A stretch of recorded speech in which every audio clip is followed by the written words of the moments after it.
ஓம் ஸ்ரீ மகா கணபதே நமக. ஓம் ஸ்ரீ சரவணபவனே நமக. வாழ்க வையகம், வாழ்க வையகம், வாழ்க வளமுடன். குரு வாழ்க, குருவே துணை. அறிவில் சிறந்த சான்றோர் பெருமக்களே, என்றும் ஆனந்தம் ஆரூர் கலாவின் ஷேடோஸ் இணையத்தின் மூலமாக உங்களுடன் ஒரு பெரிய குடும்பமாக இணைவோம். இன்றைய தலைப்பாக மனதின் வலிமையே மனிதனின் மூலதனம் என்ற தலைப்பிலே சிறிது சிந்திக்கின்றோம். நம் முன்னோர்கள் உளப்பயிற்சியின் மூலமாகத்தான் தன் உடல், உயிர், மனம் இவற்றை வலிமைப்படுத்தி கொண்டார்கள்.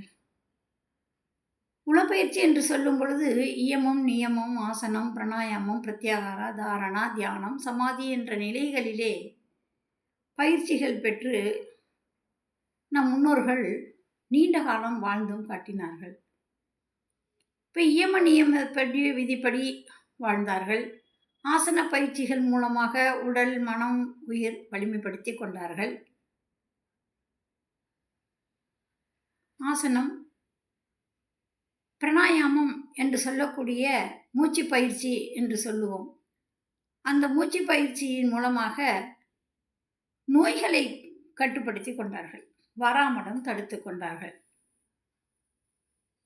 பிராணாயாமம் என்று சொல்லும் பொழுது பிராணன் என்றால் நம் உடலிலே ஓடிக்கொண்டிருக்கக்கூடிய மூச்சு காற்றை முறைப்படுத்துதல், அளவு முறை அறிந்து அதை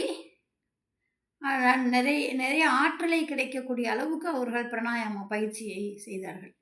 நம் நோய் வருவதற்கு மூல காரணம் எதுன்னா வாத, பித்த, கபம் என்று சொல்லக்கூடிய மூன்றிலிருந்து தான் மனிதர்களுக்கு நோய் அடிப்படை காரணம். இவற்றை பிராணாயாமத்தின் மூலமாகவே அதை சீர் செய்து கொண்டார்கள்.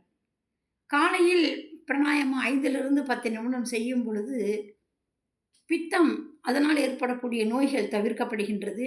மதியம் செய்யும் பொழுது வாத சம்பந்தப்பட்ட நோய் குணமாகிறது. இரவிலே செய்யும் பொழுது கபம் சம்பந்தப்பட்ட அதனால் வரக்கூடிய நோய்களும் சீர் செய்யப்படுகின்றது. பிரத்யாகாரா அப்படிங்கும் பொழுது மனம் வெளியே 5 புலன்கள் மூலமாக தெரிந்து கொண்டு இருக்கக்கூடிய மனதை உள்புறமாக திருப்புதல், அதற்கான பயிற்சி செய்தல். அப்படி செய்யும் பொழுது தாரணா என்று மனதை ஒரே புள்ளியிலே நிறுத்துவதற்கான வழியும் கிடைக்கின்றது. ஒரே புள்ளியிலே நம் மனதை நிறுத்தி பழக பழக அதுவே தியானம் என்று சொல்லப்படுகிறது. தியானம் என்னும் பொழுது அது உயிரின் மேல் தவம் செய்து என்பதாகும். அதற்கு அடுத்தது சமாதி நிலை என்று சொல்லக்கூடிய இறையோடு மனம் இணையக்கூடிய நிலை. நம் உச்சியிலே நாம் தவம் செய்யும் பொழுது அது இறையோடு இணையக்கூடிய இடம்தான் நம் உச்சியிலே துரியம், ஆகினை, உயிரின் மேல் தவம். நம் உணர்வுகளை உணரக்கூடியது ஆகினை தவம், உயிரை உணரக்கூடியது துரிய தவம் என்று சொல்வார்கள். இதை செய்யும் பொழுது நம் மனம் வலிமை பெறுகிறது, உடல் வலிமை பெறுகிறது, அமைதி பெறுகிறது, விழிப்பு நிலை ஏற்படுகிறது. இந்த பயிற்சிகளை செய்து நம் முன்னோர்கள் நல்ல வளமோடும் அறிவாற்றலோடும் உடல் ஆற்றலோடும் வாழ்ந்தும் காட்டியிருக்கின்றார்கள். ஆகினை தவம், துரிய தவம் இவற்றின் மூலம் நம் மனம் வலிமை பெறும். ஓர்மை நிலை, சீர்மை நிலை, நேர்மை நிலை என்ற நிலைகள் நமக்கு உயர்வு தரும். நம் வாழ்க்கைக்கு நம் விழிப்பு நிலை, தெளிவும் கிடைக்கும், அறிவில் தெளிவும் கிடைக்கும். இதனால் 6 தீய குணங்கள் என்று சொல்லக்கூடிய பேராசை, சினம், கடும்பற்று, உயர்வு தாழ்வு மனப்பான்மை, வஞ்சம் என்று சொல்லக்கூடிய பேராசை, சினம், கடும்பற்று, உயர்வு தாழ்வு மனப்பான்மை, முறையற்ற பால் கவர்ச்சி என்று சொல்லக்கூடிய முறையற்ற பால் கவர்ச்சி, வஞ்சம் என்று சொல்லக்கூடிய 6 தீய குணங்களும் நம்மளை விட்டு விலகுகிறது. அதனால் நமக்கு 5 பழிச்செயல்கள் என்று சொல்லும் பொழுது பொய், சூது, வாது, கொலை, களவு என்று சொல்லக்கூடிய 5 பழிச்செயல்களும் நம்மளை விட்டு விலகுகிறது. அறிவுதன் விழிப்பு நிலை பெறலாத தெளிவில் 5 பெரும் பழிச்செயல்கள் விளைய வழி ஏது என்கின்றார் மகர்ஷி. இதற்கெல்லாம் நாம் தவம் செய்ய செய்ய நம் மனித இனத்தை நாம் உயர்வுபடுத்தி கொள்ள வேண்டும் என்றால் தவம் மிகவும் அவசியமானது.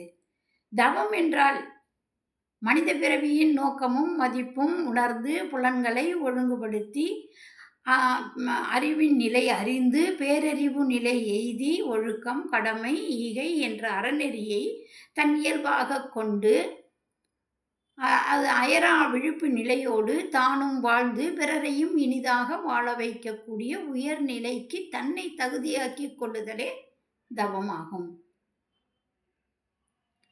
அப்ப அந்த தவம் செய்ய செய்ய நம் மனதில் உறுதி ஏற்படுகின்றது. இதைதான் பாரதியார் சொல்றார், மனதில் உறுதி வேண்டும், வாழ்க்கையின் நல் இனிமை வேண்டும், நினைவு நல்லது வேண்டும் என்கின்றார். இப்போ மனம் உறுதிப்பட வேண்டும், வாக்கினிலே நல்ல இனிமை வேண்டும், நினைவு நல்லது வேண்டும். அப்போ நினைவு நல்லதாக இருக்கும் பொழுது நம்மளுடைய சொற்கள், செயல் எல்லாமே, எண்ணம் இவை எல்லாமே மேன்மை பெற்றதாக இருக்கும். அப்போ மனதிலே நமக்கு உறுதியும் கிடைக்கும். அப்போ அதுவே மனிதனுடைய மூலதனமாக, மன வலிமையே நம்மளது மூலதனமாக இருக்கும் என்று கூறி இந்த உரையை நிறைவு செய்து கொள்கிறேன். வாழ்க வளமுடன். நன்றி, வணக்கம்.